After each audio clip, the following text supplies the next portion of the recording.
SSF Malappuram east ജില്ലാ സാഹിത്യോത്സവന്റെ 32ാമത് എഡിഷന് വെള്ളിയാഴ്ച കൊണ്ടോട്ടിയിൽ തുടക്കമാകും.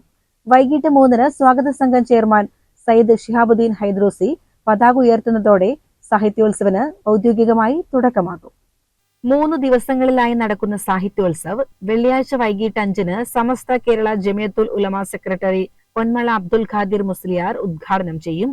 സാഹിത്യോത്സവിന്റെ ഭാഗമായി കല, സാഹിത്യം, വിദ്യാഭ്യാസം, രാഷ്ട്രീയം, സാമൂഹികം തുടങ്ങിയ വിവിധ വിഷയങ്ങളിൽ 3 ദിവസങ്ങളിലായി 10 സെഷനുകളിലായി കഥാബുക്ക് എന്ന പേരിൽ ചർച്ചാ സംഗമങ്ങൾ സംഘടിപ്പിക്കും.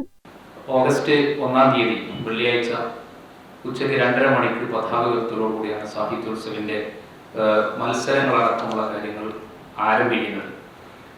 സ്വാഗത സംഘത്തിന്റെ ചെയർമാൻ സയ്യിദ് ഷിഹാബുദ്ദീൻ ഹൈദ്രോസി പതാക ഉയർത്തി സാഹിത്യോത്സവം ആരംഭിക്കും. വൈകുന്നേരം 3 മുതൽ മത്സരങ്ങൾ ആരംഭിച്ച് ഞായറാഴ്ച 6 മണി വരെയാണ് സാഹിത്യോത്സവിന്റെ മത്സരങ്ങളുള്ളത്. 4 മണിക്ക് വെള്ളിയാഴ്ച 4 മണിക്ക് നടക്കുന്ന ഉദ്ഘാടന സംഗമം സമസ്ത കേന്ദ്ര മുഷാവറ അംഗം ബഹുമാന്യരായ സമസ്ത സെക്രട്ടറി ബഹുമാന്യരായ പൊന്മള അബ്ദുൽ ഖാദിർ മുസ്ലിയാർ ഉദ്ഘാടനം ചെയ്യും.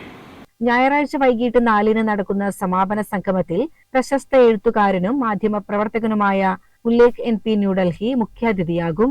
വാർത്താ സമ്മേളനത്തിൽ SSF ഈസ്റ്റ് ജില്ലാ president K Mushtaq Saqafi, general secretary T Muhammad Shuhaib, സെക്രട്ടറിമാരായ P Sirajuddin Nusri, CK Ajmal Yaseen, Nuh P Ahmed, Muhammad Asif എന്നിവരും പങ്കെടുത്തു.